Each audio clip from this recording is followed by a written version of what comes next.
Ukraine set to alongside some of our most familiar news outlets. Top headlines right now here on RT International. An alleged propaganda weapon wielded by Putin, free to broadcast in the UK. But for how long? With the Culture Secretary today urgently calling on the regulator to review RT's licence. And with Ofcom saying they will take swift action if RT are in breach of their rules, it could be very quickly revoked. Keir Starmer. Something the Labour leader called for in the Commons for the second day in a row. Russia Today is his personal propaganda tool. I can see no reason why it should be allowed to continue to broadcast in this country.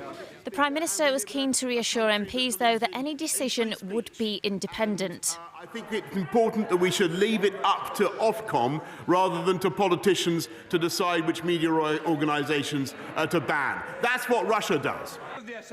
And as he came under fire over the Conservative Party's links to Russian donors, the Prime Minister hit back at opposition politicians over their links to RT. His indignation is, I'm afraid, a bit much, coming from somebody whose very own Alex Salmond is a leading presenter on, as far as I know, on Russia Today. It was this chat show that he was referring to. Mr. Salmond has done it since 2017 and has always insisted he has total editorial control. I am very concerned. When he was Labour leader, Jeremy Corbyn also used the Kremlin-funded platform, something that drew criticism, particularly in 2019 when former Russian spy Sergei Skripal was poisoned on British soil. At the time, RT was fined £200,000 by Ofcom for failing to observe due impartiality, but it continued to broadcast. Worldwide. It's RT International, where we like to question the mainstream narratives. And today, amid growing tensions between Russia and the West, the channel was showing images, supposedly of Russians fleeing Ukrainian aggression. When this Ukrainian shell landed in the middle of their village. But despite the content, some MPs don't want to see it banned, saying it could lead to the Kremlin banning the BBC in retaliation and branding it a distraction. I think that it's possibly a replacement, or at least a sort of a convenient way in which to paper over the cracks of what has seemed like a very lacklustre response from the government in terms of the sanctions that are being put on Russia over its actions in Ukraine. Are you going to toughen up sanctions, Prime Minister? Amid growing criticism over the UK's sanctions, today the Prime Minister insisted they are just the first step. He couldn't get away either from questions about donations from rich Russians to the Conservative Party, something critics say needs to stop. Despite issues around party finance coming to the surface periodically, on each occasion, they have failed to escape the embrace of their wealthiest donors. And so we still see a situation where politicians essentially sell access to themselves to help get money into their own operations. And that fundamentally isn't democratic. Number 10 said today that all donations are properly declared and all donors are British citizens. Asked if they would review previous donations, they said no. Just down the road is RT's UK base in the heart of Westminster, clearly feeling under threat, as tonight, much like their country's leader, they were on the attack. In a statement accusing the government of interfering in institutions and exposing their commitment to free speech as nothing but a sham. Well, earlier, in an apparently off-guard moment, the Defence Secretary described President Putin's actions in Ukraine in a manner that can only be described as colourful. Ben Wallace was speaking to a group of soldiers when he suggested the British Army could repeat the defeat of a Russian Tsar more than 170 years ago. Unfortunately, we've got some busy adversaries now. Putin gone full Tonto. And that is going to require. We've got 1,000 people on standby. How many people on standby? No. I think we should send the Gurkhas. We should send the Scots Guards kick the backside of Tsar Nicholas I in 1853 in Crimea. We can always do it again. We can always do it again. Well, joining me now are two members of the House of Commons Foreign Affairs Committee, Conservative MP Bob Seely and Labour's Chris Bryant MP. Welcome both, gentlemen. Bob Seely, can I get your reaction to Ben Wallace's offhand comments, first of all? It was an offhand comment. You don't think they were serious? No, he's making a joking remark with soldiers. It was an offhand comment. I don't read anything else into it apart from that. I think Ben's a superb defence minister. OK. Chris Bryant, how do you assess how the government's dealt with this whole crisis?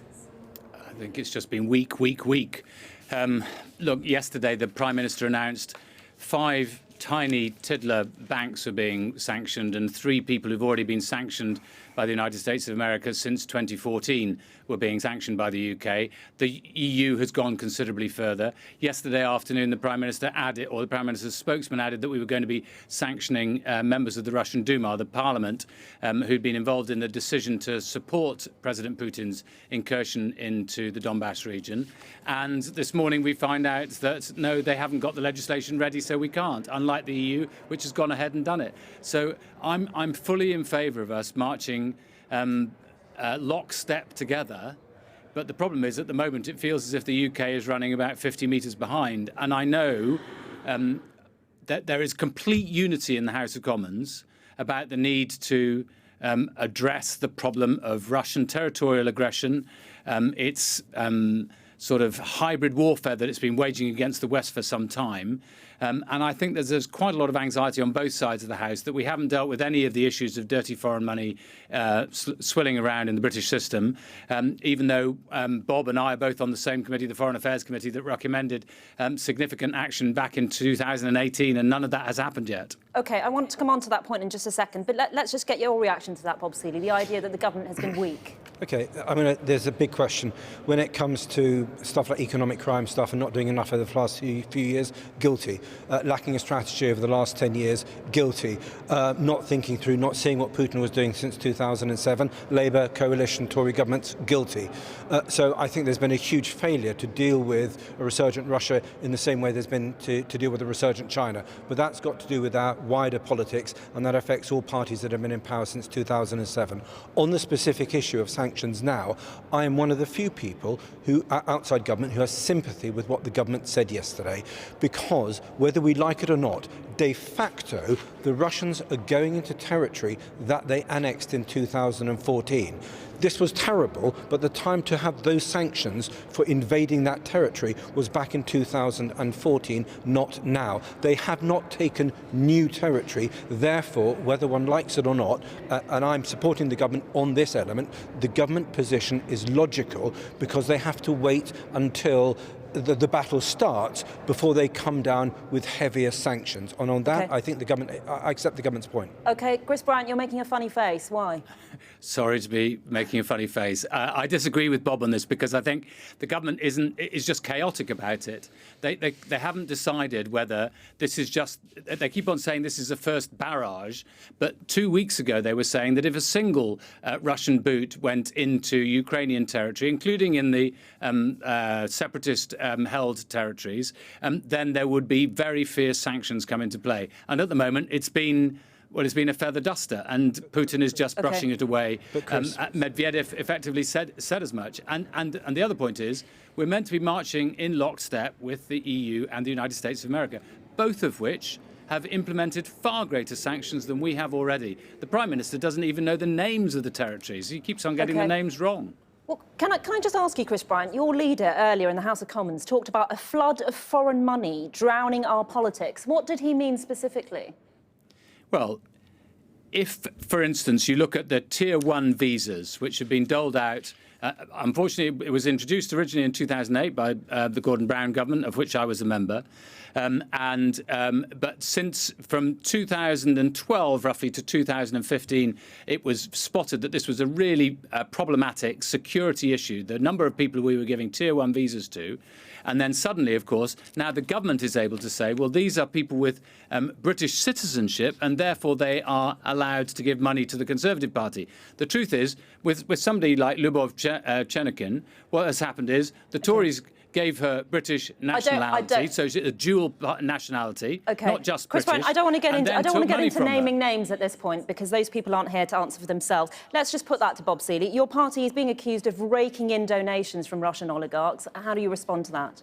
Okay, I'd say two things. Firstly, we haven't done enough when it comes to dealing with our front line. Our front line, the Ukrainian front line's on their borders, the German front line's in the gas pipelines, and our front line flows through the City of London.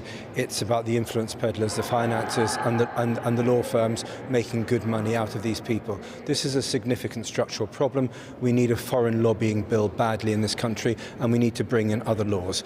Secondly, when it comes to the specific allegations, I mean, I could sit here and say, Chris, do you know who's on Lord Mandelson's client list? Because there's quite a few Russians on there. I'd say, Chris, why has Lord Goldsmith taken a leave of absence from the House of Lords? Because he's going to work for clients and he doesn't want us to know who those clients are. So I'm just I think as critical of that as well. Thank you. Okay, let me just make the point. I have not taken any money from Russians. There is a difference from taking money from Russians per se and questionable Russians, and I just do think we have to be a little bit careful about that. But clearly the way to deal with this is a foreign lobbying bill, Chris, because you and I both know that we need that, and we need the economic crimes bill, and we need all these other good things, and we need work done on lawfare and to stop data protection abuse as well. Right. But one of the problems for political parties, if I might just, one of the problems is the Conservative Party is presently saying that they do due diligence of people that they take money from. There is no way of doing due diligence. No political party has the powers to investigate where somebody's money is hidden or whether it was ill-gotten in Russia or not. Okay. I think we need to look at whether we should have, for instance, a bar on dual nationals, in particular from autocratic regimes, having dual nationality in the UK and being able to give to political parties. OK, it sounds like you sort of agree there. Chris Bryant, Bob Seeley, going to have to leave it there. Thank you very much, both.